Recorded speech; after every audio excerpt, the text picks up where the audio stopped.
Hello दोस्तों, नमस्कार। स्वागत है आप सभी लोगों का। उम्मीद है सब लोग अच्छे से होंगे। आइए शुरू करते हैं कल के एनालिसिस और जानने की कोशिश करते हैं कि कल का बाजार जो है कैसे मौके दे सकता है, क्या होंगे वो इम्पोर्टेंट लेवल, जानेंगे एक कंप्लीट एनालिसिस के माध्यम से। आइए आगे बढ़ते हैं।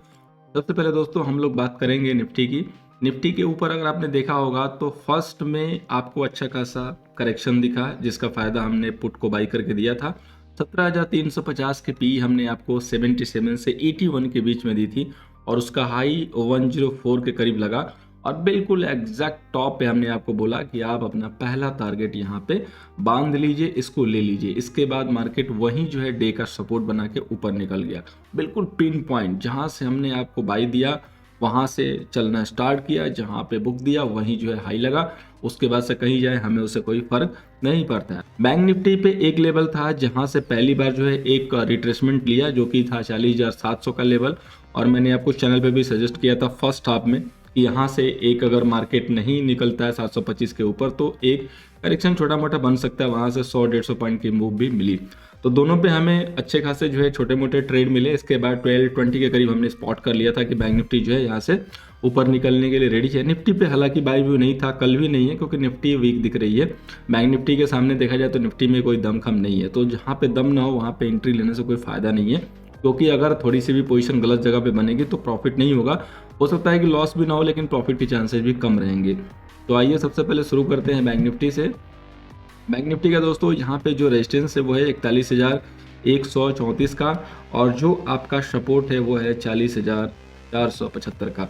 देखिए, जो मैंने इंपॉर्टेंट लेवल दिया था 40,500 वाला, वही आज का जो है फर्स्ट क्लू था, जिसकी बात मैंने चैनल पे की थी कि 3 रीजन थे क्यों मैंने 1220 के करीब जो है स्पॉट किया कि बैंक निफ्टी बाई हो जाएगा। क्योंकि बैंक निफ्टी 40,725-700 के आसपास से जो गिरी तो वो 40,500 समथिंग का जो है लो लगाया, 533 वगैरह, और वहां से निकल गई।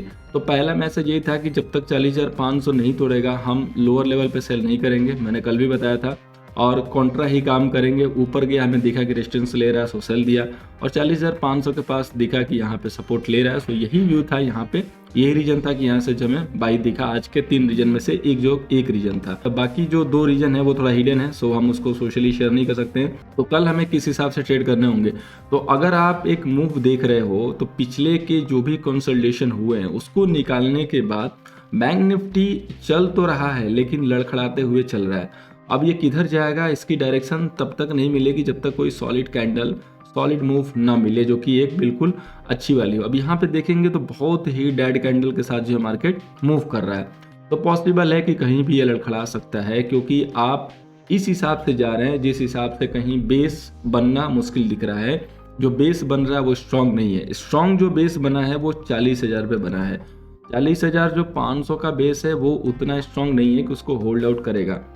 अब हमें यहाँ से किस साइड से मौके तलाशने होंगे, तो देखिए ऊपर की जो जगह है वो 200 पॉइंट की जगह है, तो 40,975 से लेके और 41,000 का एक ऐसा एरिया है जहाँ पे आपको हाईएस्ट वाई दिखाई देगा और ये एक रेजिस्टेंस की तरह वर्क कर सकता है। तो अगर इन केस कल गैप अप हो जाए और इमीडिएटली आपको मार्केट दिखाई दे कि 40,900 से लेके 975 तक गया और वो 41,020 को क्रॉस करने में सफल नहीं है, तो आप वहां से कॉन्ट्रा सेल करके फर्स्ट हाफ के लिए टारगेट ले सकते हैं। भले दोबारा नीचे आएगा, एक सपोर्ट वगैरह बनाएगा, उसके बाद बाई करेंगे, लेकिन अगर 41,000 को एज रेजिस्टेंस दिखाएगा, वहां ब्रेक नहीं हो रहा है, और कम से कम 5 मिनट वहां पे टाइम दीजिएगा कि एक रेड कैंडल बन जाए, उसके बाद ही जो है वहां पे सेल अटेम्प्ट लेना बेस्ट होगा। और कोई भी डेड कैंडल बने तो मत सेल लीजिएगा, थोड़ी सी कैंडल इस टाइप से सॉलिड बने तभी लीजिएगा, जैसे इस कैंडल को देख सकते हैं, क्योंकि डेड कैंडल बनेगी तो उसका कोई मीनिंग नहीं निकलता है। अगर इन केस मार्केट पहले ही गैप डाउन करता है तो आपका जो लेवल है जो कि कंफर्म कराएगा 40,675 का लेवल है पहला,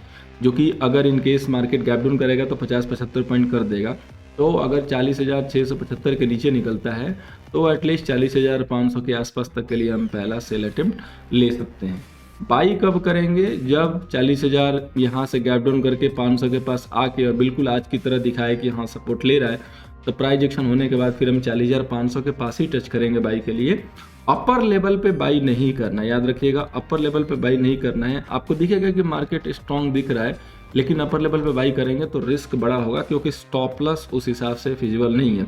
ठीक है। अब जब 41,000 को ब्रेक करके ऊपर बंद होने लगेगा तब जाके स्टॉप लॉस क्लोज आएंगे। अभी फिलहाल के लिए स्टॉप लॉस आपके नीचे शिफ्ट हो चुके हैं। 40,675 का स्टॉप लॉस जरूर है, लेकिन ये वही प्ले कर सकता है जो लाइव में स्क्रीन पे अवेलेबल है। तो अगर आप लाइव में अवेलेबल हैं तो जरूर इस स्टॉप लॉस को देख सकते हैं। 825 अगर निकालता है तो 150-200 पॉइंट की और जगह रहेगी, उसके लिए आप लॉन्ग एक बार देख सकते हैं, एक बार उसको कर सकते हैं, वहाँ पे एक ठीक ठाक जो व्यू मिल जाएगा। अब हम लोग बात करेंगे दोस्तों निफ्टी की। तो निफ्टी का जो रेजिस्टेंस है, दो रेजिस्टेंस है कल के लिए बेसिकली, 17,525 और 593, और सपोर्ट है 17,275 का। अब देखिए 17,525 पहला रेजिस्टेंस दे, इसको कैसे प्ले करना है। आपकी जो क्लोजिंग हुई है 17,398 के पास हुई है, तो अगर मार्केट को 17,500 के पास जाना है तो 17,425 को ब्रेक करना होगा। जैसे 425 को ब्रेक करेगा तो हम पॉसिबल है कि 17,500 525 तक जा सकते हैं। अगर गैप अप करके निकल रहा है तो फिर हम इसी लेवल का वेट करेंगे। यहाँ अगर देखेंगे कि प्रेशर फील हो रहा है, नहीं क्रॉस हो रहा है, तो यहाँ पे हम सेल करेंगे।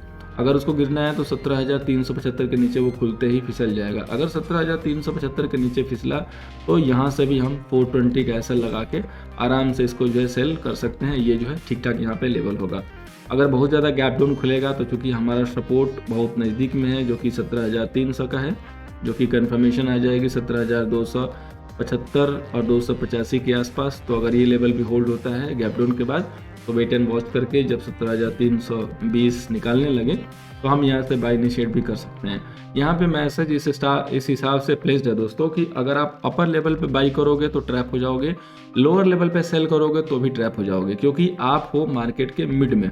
ठीक है, जो वीकली का जो लेवल निकलता है उसके आप मिड में आ चुके हो, तो या तो इधर जाने दो सेल करो या तो इधर जाने दो बाई करो। बीच में घुसने की कोशिश करोगे तो फिर वहाँ पे दिक्कत आनी ही आनी है। रिटेलर की सबसे बड़ी दिक्कत यही है कि जब स्पेशली जो मूव मिलती है जो लेने वाली होती है उस समय वो दिखता रहता है, जब पूरा मामला फिनिश हो जाता है तो वो उस समय वो इंटर करता है बड़े स्टॉप लॉस लेके, और थोड़ा सा भी मार्केट नीचे ऊपर करने लगता है तो वो डाउट में आ जाता है कि कॉल खरीदे कि पुट खरीदे। अगर आपके पास भी इस टाइप का डाउट है कि कॉल लूँ कि पुट लूँ तो आप हमारे नेक्स्ट वेबिनार जो कि 14 अप्रैल से उसको ज्वाइन कर सकते हैं। आई होप कि आपको वेबिनार के बाद जो है कोई डाउट नहीं रहेगा। बाकी जो हमारे स्टूडेंट हैं उनकी तरफ से भी यही जो है आपको मैसेज आता हुआ दिखाई देगा। अब हम लोग बात करेंगे दोस्तों फाइनेंस निफ्टी की। तो फाइनेंस निफ्टी का जो रेजिस्टेंस है वो है 18,225 का, जो सपोर्ट है वो है 17,825 का। अब देखिए फाइनेंस निफ्टी के लिए बड़ा ही क्लोज रेजिस्टेंस मैंने दिया हुआ है। कितना दिया हुआ है? 18,225, और आप क्लोज हुए हैं 18,165 पे, तो मात्र 20-25 पॉइंट की दूरी है, इसलिए कि ये ब्रेकआउट लेवल है। अगर कल एक्सपायरी है और एक्सपायरी ऊपर होनी है तो 18,225 को फाइनेंस निफ्टी ब्रेक करेगी। अगर इसको ब्रेक करती है तो हम यहाँ से बाई व्यू लेके चलेंगे और इसमें अच्छी खासी मूव दिखाई दे सकती है। अगर ये लेवल नहीं क्रॉस होता है तो हम यहीं से जो है सेल भी इनिशिएट कर सकते हैं। बाई के लिए मेक श्योर डैट की प्रॉपर सस्टेन हो, होल्ड आउट करे तभी बाई कीजिएगा। अगर आपको दिखाई देता है कि वो 18,225 को ब्रेक करके 18,245 चला गया एक बार में, तो आप वेट कीजिएगा, वो जरूर 18,200 को टच करने दोबारा आएगा। दोबारा आते समय अगर होल्ड हो जाए फिर निकलना स्टार्ट करे ऊपर तो फिर वहाँ से बाई इनिशिएट कीजिएगा, वो बहुत ही वेल कन्फर्मेशन होगी और स्टॉप लॉस बहुत छोटे बनेंगे 18,165 के। अब हम लोग आगे चलते हैं और जानते हैं अपने दो बेहतरीन स्टॉक। दोस्तों पहला जो स्टॉक है वो है इंडिगो। इंडिगो पिछले कई दिनों से देखेंगे तो एक ही लेवल में मूव कर रहा है, तो अगर इसको यहाँ से रिवर्सल लेना है तो कल 1915 के ऊपर निकल के होल्ड करना होगा, फिर उस समय हम 1905 के एसएल से जो है इसको बाई कर सकते हैं। इसके बाद जो नेक्स्ट स्टॉक है दोस्तों वो है टीवीएस मोटर। ऑटो में आज स्टीम थी, काफ़ी गैप अप हुआ कुछ न्यूज़ के बेस पे, लेकिन कोई भी गैप अप सस्टेन नहीं किया। आज हमने आइसर मोटर का पुट दिया था, उसने भी छोटा मोटा प्रॉफिट दिया। तो कल अगर टीवीएस मोटर वापस पलट के अपने लो को ब्रेक कर देता है जो कि 1073 है, तो ये सेल ऑफ हो जाएगा। उस समय 1081 का एसएल लगा के हम भी सेल कर सकते हैं। जाने से पहले आपको कहना चाहूँगा कि अगर पहली बार आए दोस्तों सब्सक्राइब करके जाइए ताकि आपको सारी नोटिफिकेशन टाइम पे मिले।